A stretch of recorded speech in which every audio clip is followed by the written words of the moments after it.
What's up everyone and welcome back to the World History Channel. Before we begin, please hit the subscribe button today. Let's get started. 15 strange royal interests from history. A person can become irrational due to wealth, power, or fame. Throughout history, there have been many influential people with weird quirks. For some, these eccentric habits manifested into dangerous manias, and for others, strange obsessions or collecting habits. This list examines some of the most bizarre royal obsessions in history, each deserving of its own TLC show. Giants were the king of Prussia's obsession. Friedrich Wilhelm I ruled Prussia from the year 1713 until his passing in 1740. During this time, Wilhelm grew the Prussian army from 38,000 to over 80,000. Friedrich was also interested in building his own regiment of tall soldiers, in addition to increasing the overall ranks. These soldiers were known formally as the Grand Grenadiers of Potsdam. However, they were widely known and referred to as the Potsdam Giants. There was only one criterion that needed to be met in order to join the ranks of the Giants. You had to be at least 6 feet tall. Once you were in, you were treated very well with the best food, pay, and uniforms. Some soldiers volunteered to be a part of the regiment, but Wilhelm had other means of recruiting. He would often pay men for their tallest sons and farmhands. In order to build civil relations, foreign leaders would even send him their tallest men. Wilhelm attempted to make these soldiers even taller by stretching them on the rack, which often led to the soldier being crippled or killed. Queen Juana I of Castile really liked spending time with her deceased husband. Queen Juana I of Castile, often referred to as Joan or Juana the Mad, was the daughter of Queen Isabella I of Castile and King Ferdinand II of Aragon. Juana married Philip the Handsome of Austria when she was a teen and, soon after, began having children with him. Philip became increasingly unfaithful to his wife, which sent Juana into fits of rage and despair that revealed her delicate mental health.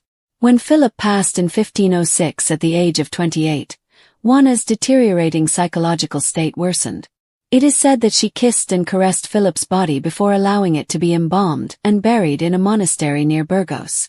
Soon after, she had the coffin opened again to look at it, kissing the corpse's feet. The body and coffin followed her to Torquemada, protected by armed guards under orders not let other women near it. She went on other journeys and had the coffin brought along until she was imprisoned in a palace in 1509. Where she remained for the rest of her life. Caligula had a weird relationship with his pet horse.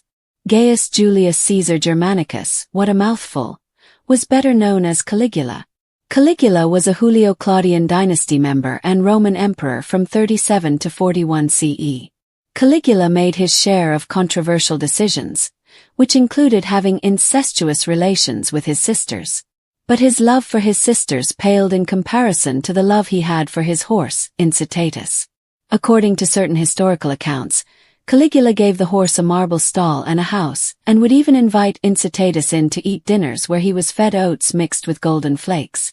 Another rumor maintains that Caligula made Incitatus a consul, although this has been disputed by historians. Sultan Ibrahim I wanted a wild heifer woman. Ibrahim I was born in Istanbul, the capital of the Ottoman Empire. Afraid of having his throne usurped, Ibrahim's older brother slew all of his younger brothers except for Ibrahim because he found him to be of no threat due to his lack of mental stability. Ibrahim I was obsessed with lust, had a large harem, and ordered his men to search for a unique kind of woman, one who was made in the manner of a wild heifer. They found such a woman and gave her a nickname that translates literally to piece of sugar. Ivan the Terrible got a kick out of torturing animals. Ivan IV was crowned the first Tsar of all of Russia in 1547. He was an extremely paranoid ruler and had an obsession with maiming and slaying people. With a name like Ivan the Terrible, are you really surprised? Ivan's fascination with violence began at a young age, even though he would torture and kill many people throughout his adult life. As a young boy, Ivan would spend his free time torturing small animals. He would capture birds and mutilate their bodies for fun, including plucking out the birds' feathers, stabbing them in the eyes, and cutting open their bodies. He would also find stray cats and dogs and toss them off of high places. Tsar Peter III of Russia spent his free time playing with dolls. Tsar Peter III was actually born in Germany, but after his parents passed, he was taken under the care of his Aunt Elizabeth, the Empress of Russia. Peter had a short-lived rule in the middle of the 18th century before his wife, Catherine the Great, forced him out of power and he was slain. However, prior to this, Tsar Peter didn't seem to care about being ruler because all he wanted to do was play with his toys. According to reports that include Catherine's memoirs, he would spend a lot of time setting up and playing with his toy soldiers rather than face intimacy with his wife. In one account, Tsar Peter III charged a rodent with treason and sentenced it to death by hanging, an act Peter performed with a little rope. Louis XIV had a lot of friends and enemies. Louis XIV had the longest reign of any European monarch, ruling France for 72 years. Louis was known as the Sun King, but he had an affinity for sticking things where the sun doesn't shine. Like many other noblemen in his day, Louis XIV frequently used enemas, believing they contributed to good health. However, Louis may have taken the colon cleansing a little further than his peers. Louis was reported to have received thousands of enemas throughout the course of his life. According to one historical blog, the water in the enemas was often infused with color and scented with rose, bergamot, and angelica. Christian VII of Denmark couldn't keep his hands off himself. Despite his childlike behavior and mania, Christian VII became King of Denmark when he was 17 years old. Christian engaged in numerous antisocial behaviors, but his obsession with self-pity was his most well-known one. According to accounts by the royal physician, who had a long affair with the king's wife, Princess Caroline, the king was a chronic masturbator. He masturbated so much that it interfered with his duties as a leader. Later experts believe Christian VI's problems were actually due to schizophrenia or porphyria. Amalie of Bavaria had a glass delusion. Alexandra Amalie was the Princess of Bavaria in the mid-19th century. Princess Amalie was an eccentric woman with a love of literature, producing many literary works. However, she had other peculiar obsessions in addition to her penchant for writing. The princess most likely suffered from obsessive-compulsive disorder. She had a fixation on cleanliness that went beyond the ordinary. She refused to wear any color besides white. It also warrants mention that she was convinced she had swallowed a glass piano. This was something called a glass delusion that other people also suffered from. She would walk around with great caution, especially when passing through doorways, so as to not break the piano. Most people know about Napoleon Bonaparte, the French emperor and military leader that conquered a majority of Europe in the 1800s. There are many well-known facts and myths about Napoleon, but the man with a complex also had some lesser-known quirks, one of which being his addiction to, wait for it, licorice. Napoleon carried the stuff with him everywhere he went and reportedly ate it daily. He used it for pleasure as well as treatment for a wide variety of ailments, consuming it in lozenges. Napoleon ate so much licorice that his teeth became stained black. The goal of Qin Shi Huang was to discover the key to immortality. Qin Shi Huang founded the Qin dynasty and is considered the first emperor of China. He had everything a mortal could ever want and wasn't prepared to give any of it up. Qin Shi Huang spent much of his time, effort, and money trying to find the key to everlasting life. Qin Shi Huang believed an ancient legend that there were 3 spirit mountains in the middle of the sea that were inhabited by immortals. He sent search parties there to find magic, immortality-granting herbs. The emperor would often drink elixirs and potions that he thought would prolong his life. Alchemists created these potions, which frequently contained mercury, a deadly metal, and jade, which probably contributed to his death. Fyodor I of Russia liked to ring church bells. Fyodor I was the last Tsar of the Rurik dynasty and the developmentally disabled son of Ivan the Terrible. Ivan and his father had 2 very different ideas of a good time. While Ivan the Terrible was never one to pass up a good old-fashioned killing spree, his son preferred more tranquil means of fun. Fyodor was very religious and often seen praying. He would visit various churches and monasteries throughout the region. His favorite hobby was ringing the church bells to invite in the churchgoers. This led to his very literal nickname of Fyodor the Bellringer. Nero took great pleasure in slaying Christians. Nero was a tyrannical and self-absorbed Roman emperor that took the throne at the age of 16. Nero had a fondness for the arts, sexual depravity, and murder. Nero didn't discriminate when it came to killing. He was quick to slay anyone, including, allegedly, his mother, his stepbrother, and one of his wives. However, he took a very special interest in taking out Christians. In the year 64, Nero was blamed for starting the Great Fire that leveled most of Rome. Historians now believe this was based more in rumor than fact. Regardless, according to the rumor, Nero quickly shifted the blame to Christians and ordered them to be persecuted. He took great joy in slaying Christians and was sadistically creative with his means of executing them. According to Tacitus, Nero executed Christians by crucifying them, feeding them to wild dogs, and burning them. Vlad III loved impaling people. Can you guess why Vlad III, who ruled Wallachia in the 15th century, was also known as Vlad the Impaler? Vlad loved to stake his enemies' bodies to the ground and impale them. But the slaying didn't stop there. He also disemboweled, skinned, and removed the heads of his victims while they were alive. After another successful victory over the Ottomans, Vlad had approximately 20,000 people impaled and left them outside the city of Targovist for the advancing Ottoman army to see.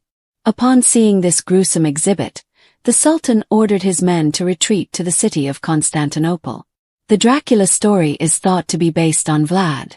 King Ludwig II of Bavaria really liked erecting castles. Ludwig became king before the age of 20 after his father's passing. He loved the arts, especially opera and theater.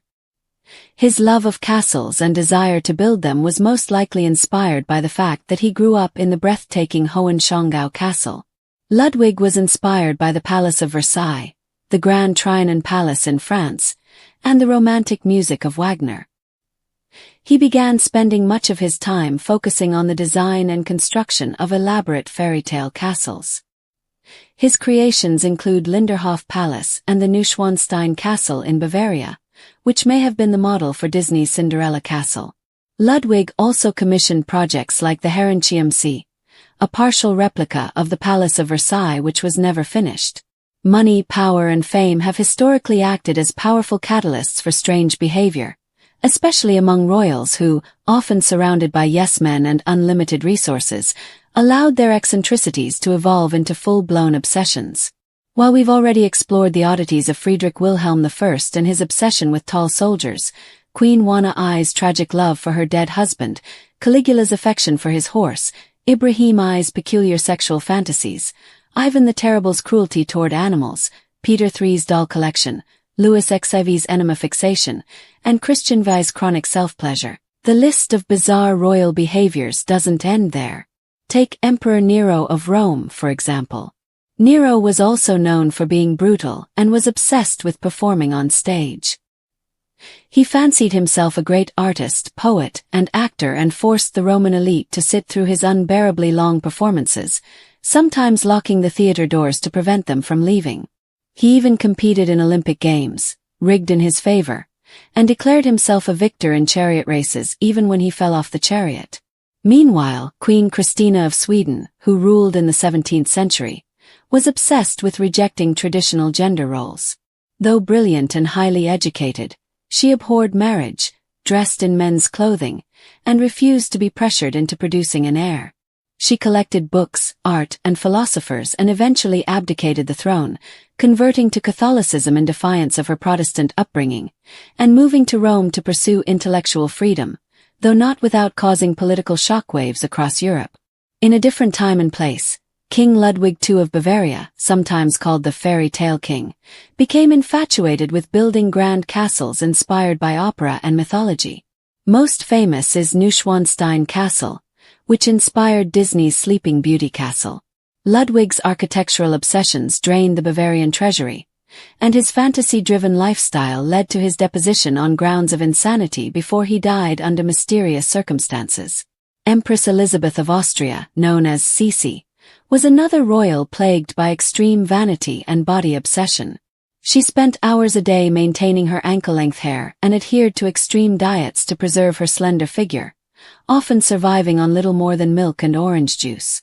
She would even have herself weighed daily and wore tight corsets that severely restricted her breathing.